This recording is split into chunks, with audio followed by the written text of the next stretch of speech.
Hello guys, চলে এসেছি আবার একটা ছোট্ট সুন্দর রেসিপি নিয়ে। চলুন আপনাদের সাথে শেয়ার করে নিই। দেখুন গাইস, এখানে নিয়েছি পেঁয়াজ, আদা, রসুন, টমেটো, এগুলো সব একটু সেদ্ধ করে নেব। দেব একটু সামান্য লবণ, হালকা একটু সেদ্ধ করে নেব, দিয়ে ছেঁকে নেব। দেখুন গাইস, আমি এখানে ছেঁকে নিয়েছি। এবারে আমি এতে দিয়েছি দেখুন কাজু আর চাল মগজ, এটা আমি এর মধ্যে ছেঁকে নেব। কড়াইতে দেব সাদা তেল, কড়াইতে দেব লবণ, ভেজে নেব কেটে রাখা আলুগুলো। দেখুন গাইস, আলুগুলো ভাজতে বসিয়ে দিয়েছি। আজকে আমি করে দেখাবো বাটার পনির কেমন করে করা হয়। দেখুন গাইস, আমার পুরো আলুটা ভাজা হয়ে গেছে। এবারে আমি তুলে নেব। দেব একটা তেজপাতা, দেব পেস্ট করে রাখা মশলা,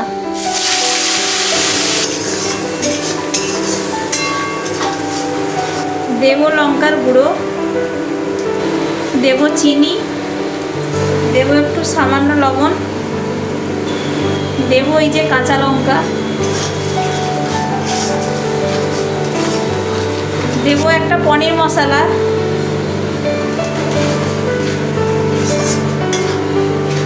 দেখুন গাইস, আমার মশলাটা কষা হয়ে এসছে। এবারে আমি এতে দেব আলু,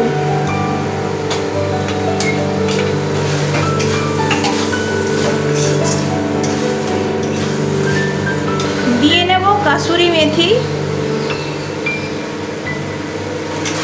দিয়ে নেব পনির। আমি নিয়েছি ক্রিম পনির। পনিরটা কিন্তু আমি ভাজিনি, আমি শুধু গরম জলে একটু ভাপিয়ে নিয়েছিলাম, ভাজিনি কিন্তু। সামান্য একটু গরম জলে ভিজিয়ে রেখেছিলাম। দেখুন গাইস, এখানে নিয়েছি দুধের সর। এই যে দেখুন গাইস, এখানে নিয়েছি দুধের সর, এটা দিয়ে দেব। দিয়ে নেব জল,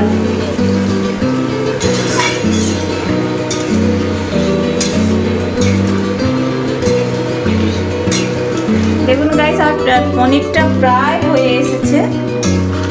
এই যে দেখুন প্রায় হয়ে গেছে।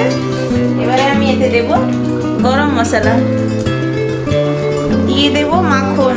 এই যে নিয়েছি মাখন, এখানে দিয়ে দেব মাখন। একটু বেশি করে মাখন দিতে হবে, দিলে একটু বেশি টেস্ট লাগবে। দেখুন পুরো রেডি আমার পনির।